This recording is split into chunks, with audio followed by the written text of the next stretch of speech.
Um dos assuntos mais discutidos dessa semana é a possível inelegibilidade do ex-presidente Bolsonaro.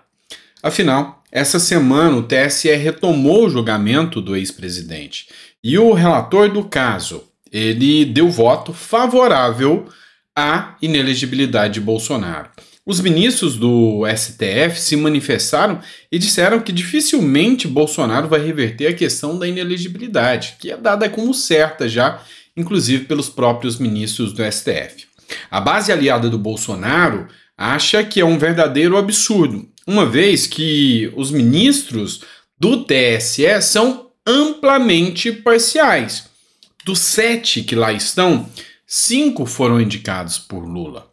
O que deu o relatório, que é o Benedito Gonçalves, foi ouvido durante a posse do Lula, falando para o Alexandre de Moraes, missão dada e missão cumprida, e dando grandes abraços e dizendo para o Lula que está junto com ele durante o dia da posse. Isso aí gera discussões enormes sobre a questão da parcialidade ou não. É lógico que seriam anos de discussão para chegar a um ponto concreto sobre isso.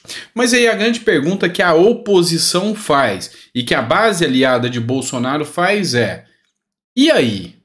Será que a base do Bolsonaro, os aliados de Bolsonaro que foram eleitos com o voto do povo, vão fazer alguma coisa para ajudar o Bolsonaro ou não? A gente vai explicar para você nesse editorial. Então seja muito bem-vindo, não esquece de dar o like, curtir, compartilhar. Aqui a gente faz a nossa análise jurídica, política, filosófica, de forma imparcial. O que a gente quer é que você fique bem informado, entenda a política brasileira como ela verdadeiramente o é. Bora começar? Vamos lá, pessoal. Esse é o deputado do Rio Grande do Sul, Sanderson.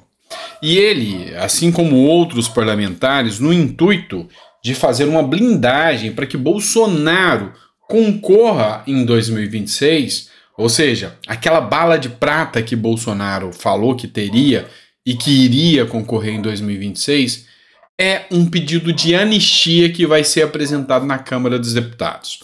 Eu vou colocar a fala aqui do Sanderson e depois da fala do Sanderson eu vou tecer alguns comentários para vocês. Estamos apresentando aqui na Câmara Federal um projeto de lei de anistia para anistiar casos que configurem ilícitos eleitorais civis, que é o caso do julgamento que está sendo submetido a Jair Bolsonaro. Nem crime eleitoral é. Falando entre aspas, seria uma espécie de um crime de menor potencial ofensivo. Então, sem relevância penal alguma, querem calar o maior líder da direita no Brasil, um dos maiores líderes da direita mundo afora. Jair Bolsonaro, numa reunião à vida lá com embaixadores, uma reunião que não trouxe vantagem eleitoral, nem prejuízo eleitoral a ninguém.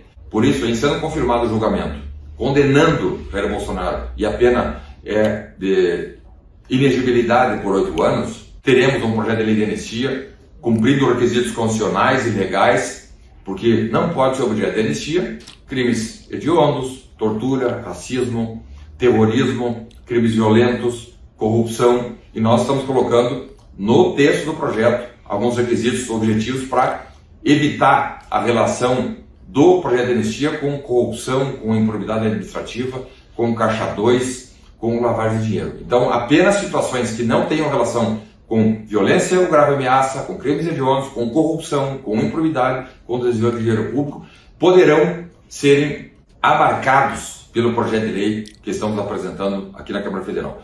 Temos o apoio já de toda a bancada do PL, inúmeros deputados federais de outros partidos que compõem a oposição, que são alinhados à direita, e temos a convicção que o projeto vai tramitar de forma até rápida aqui na Câmara Federal, segue para o Senado, e sendo aprovado na Câmara, segue para o Senado, vai à sanção em caso de aprovação na Câmara e no Senado. Alguns fizeram referência que o projeto seria vetado no âmbito da Presidência da República, já que Lula é o principal interessado em retirar do processo político Jair Bolsonaro. O projeto volta ao Congresso e o Congresso pode muito bem derrubar o veto. O fato é que, cumprindo os requisitos constitucionais, vamos apresentar então um projeto de lei de anistia, anistiando não especificamente apenas o caso de Jair Bolsonaro, mas inúmeros outros casos num período determinado em que não tendo relação com crimes maiores, apenas ilícitos eleitorais civis, possam ser objeto de anistia. Vamos lá. Essa matéria do jornal Metrópole, eu sempre cito as fontes das matérias que eu trago aqui. Eu conto a verdade para vocês ou a gente mantém a nossa amizade? Isso não vai dar em nada. Se tem uma coisa que eu fiz durante muito tempo lá na Câmara dos Deputados e no Senado Federal, atuando nos bastidores com os projetos de lei que haviam sido apresentados e até foram alguns idealizados por mim, tá, nas pautas que eu defendia, das pessoas com deficiência, especial, brigando muito por causa da minha filha ser autista, eu briguei muito por essa pauta, é que os projetos têm uma dificuldade gigantesca para andar. Se não for para beneficiar eles, os próprios políticos, ou se não tiver um consenso e uma unanimidade. Então vamos lá. Se esse projeto for apresentado, o primeiro ponto é que vai ter um rebate muito grande por parte de muitos deputados da oposição, que são fracos, pequenos. Mas existem dois nomes que são os principais responsáveis para esse projeto andar no Congresso. Arthur Lira na Câmara dos Deputados. Arthur Lira vai colocar esse projeto em votação. Não tenha dúvida. Arthur Lira está na mira da PF, está na mira do Lula e está na mira do Supremo Tribunal Federal. E aí, para ele, isso é uma bênção. Então ele vai colocar o projeto. Os deputados vão votar. E aí ele vai para o Senado. Chegando lá no Senado, você lembra quem é o presidente do Senado? Pois é, né? É o Pacheco. E o Pacheco, para esse projeto andar, precisa colocar em votação. O Pacheco não está sendo investigado por nada da PF, que eu saiba. O Pacheco está até sendo cotado para ser o próximo ministro do STF. O Pacheco deve favor demais para o Lula. Será que o Pacheco vai votar esse projeto? Olha, eu duvido. Espero que eu esteja errado, mas eu duvido. E se votar? Vai para o Lula. Chegando no Lula, Lula vai vetar. E se ele vetar, volta para o Congresso. E aí o Congresso pode derrubar o veto do Lula. Mas você tem noção que para um projeto desse andar, para deixar Bolsonaro inelegível, tem que ser dentro do prazo? Complicado. Então, desculpem ser um pouco pessimista, mas acho que o projeto é um tanto quanto jogar para a galera. Acho que ele não vai ter resultado efetivo. E já que a gente está falando em inelegibilidade, eu tô ruim de trava-língua esses dias, viu? Tá? Tô ruim de trava-língua. Já que o assunto é inelegibilidade ou cassação de mandato, vamos falar de videntes que existem dentro do Congresso, dentro do Palácio do Planalto, que vive com Lula. Tô falando da Janja, primeira-dama. Janja banca a vidente e vê Moro fora do Senado. Nossa, que coisa, hein? É tão difícil de acreditar nisso, que Moro vai sair. Janja Lula da Silva, a primeira-dama, que brinca de primeira-ministra de vez em quando, se referiu ao presidente do PT, Gleisi Hoffmann, como futura senadora, em publicação feita há pouco no Twitter. Que bom. Você não está entendendo por que eu estou dizendo que bom? Vamos lá. Uma das coisas que fazem com que a estrutura se enfraqueça é a briga interna. Então, Janja tá mais para blogueirinha, lacradora, do que realmente ajudando o pessoal do PT. E ao falar na futura senadora Gleisi Hoffmann, ela comprou uma briga. Pois é, lembra do Zeca Dirceu, filho do Zé Dirceu? Esse tá de olho na vaga e já tá assediando o Lula em troca de apoio para concorrer à vaga do Sérgio Moro, se ou quando ele for cassado. E aí a grande questão é, mas se Moro for cassado, não é o suplente que assume? Não, a chapa toda vai ser cassada. E aí, não é o mais votado que assume? Não, tem que ter eleição suplementar. Então vai ter novas eleições se ou quando o Sérgio Moro for votado. E a Janja já falou que torce para Gleisi Hoffmann. Zeca Dirceu, processa ela, faz alguma coisa, porque ela está indo contra você, tá? Brincadeira aqui, ironia à parte. Bora lá, matéria do O Antagonista. Toffoli nega pedido de Deltan para retomar mandato. Gente, se tem uma coisa que tá fácil hoje no Brasil é ser vidente político, né? Quem foi pego de surpresa aqui? Isso aqui eu falei há dias atrás. Todo mundo sabia. O STF não ia devolver o cargo para o Dallagnol. Política. O ministro Dias Toffoli, do STF, negou nesta quarta-feira um pedido de Deltan Dallagnol para retomar o cargo de deputado federal. Isso era claro e evidente que iria acontecer. Deltan Dallagnol está fora da política. Enquanto o PT estiver ali, o Deltan Dallagnol não volta. Não volta para a política. Nem Moro. Nem Moro. E aí, a articulação do Dallagnol terá que ser como cabo eleitoral, nas redes. Nas redes. É fazendo o papel de fomentar a direita. Já havia sido declarado pelo Podemos que o Deltan Dallagnol seria contratado pelo partido para fomentar as eleições, tanto de 2024. Não sei se isso aí vigorou ou não vigorou. Dallagnol que já começou a dar palestras, dentre outras ações, ele vai ter que se adequar aqui para entender que na política, como parlamentar, ele não vai retornar. O status quo não quer o Deltan Dallagnol. E é aquela questão que eu falei para vocês. No Brasil, a impunidade é muito pouco para corruptos e criminosos. O interesse é vingança mesmo. Eles querem vingança. E já que a gente está falando neste assunto, né, vou trazer aqui para vocês uma matéria do jornal Metrópolis. Deputada, a Duda Salabert, de Minas Gerais, que era vereadora em BH junto com o Nicolas, ela vai pedir a cassação do bolsonarista Gustavo Gaia após racismo contra africanos. Vocês vão entender aqui um pouquinho do que a gente está falando. Parlamentar Gustavo Gaia disse em podcast que não há democracia na África, porque não há capacidade cognitiva da população. Essa matéria é da Sandy Mendes, e isso aqui aconteceu durante o podcast Três Irmãos, tá, pessoal?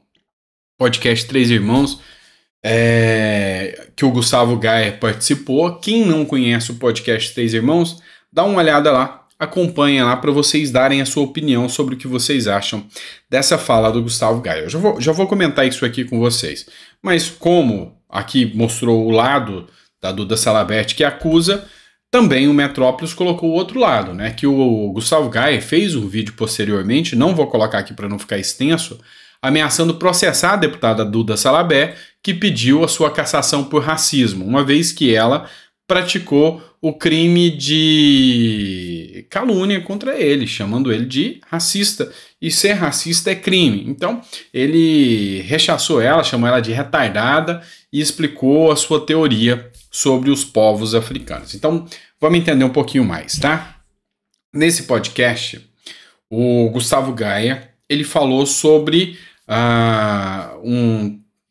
uma pesquisa que ele tinha avaliado, onde as pessoas, quando elas ficam privadas da educação, alimentação adequada, elas tendem a reduzir o seu índice de conhecimento intelectual, o QI, né? Ou seja, elas ficam menos inteligentes. E ele falou que na África já há uma degradação muito grande alimentar, uma degradação muito grande de falta de escolaridade, e é que é por isso que lá as democracias têm maior dificuldade de se estabelecer. Porque basta um populista qualquer chegar e falar: eu vou dar comida para vocês, eu vou dar isso ou aquilo, que todo mundo aplaude e mantém um ditador no poder. Esse foi o argumento dele. E aí, a Duda Salabert falou que isso é racismo, porque ele articulou como se eles fossem seres inferiores a nós. Então, assim, isso aqui é uma discussão que, se a gente for colocar isso aqui em uma discussão científica, técnica, há argumentos fortes. Mas, assim, hoje é muito complicado você expor certas discussões, porque é complicado. É complicado a depender do que você fala. Então, assim, por isso que eu falei para vocês, assistam, e vocês vão tomar a decisão de vocês, vocês vão expor o ponto de vista de vocês.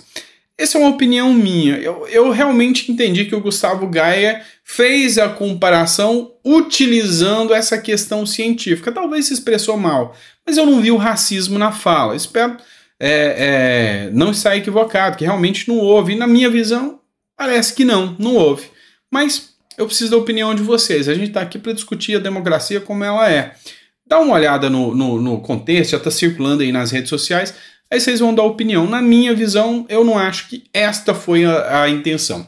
Até porque, vamos ser muito claros aqui, dentro do direito, para se falar em crime, você tem que ter o que a gente chama de dolo. O que é o dolo? A vontade de ofender uma classe, a vontade de ofender uma raça, alguma coisa nesse sentido, de querer atingir aquele público.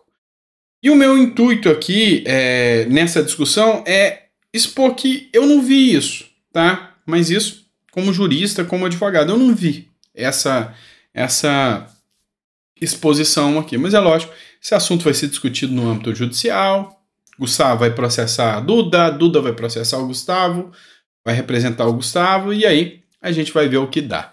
O que espera é que isso não termine, assim como o caso do Deltan Dallagnol, com mais um caso de cassação, mais um caso de cassação de mandato e violação, porque para mim é isso, violação ao direito soberano do voto. Tá? Agora, mais do que nunca, vocês começam a entender a importância que existe na imunidade parlamentar, no artigo 53 da Constituição. Certas pessoas precisam entender que o voto é soberano. E assim, não dá para um judiciário que não recebeu voto sair caçando parlamentares à torta e à direita. Isso aí é uma aberração. Bota aberração nisso, tá? Bota aberração nisso, tá bom?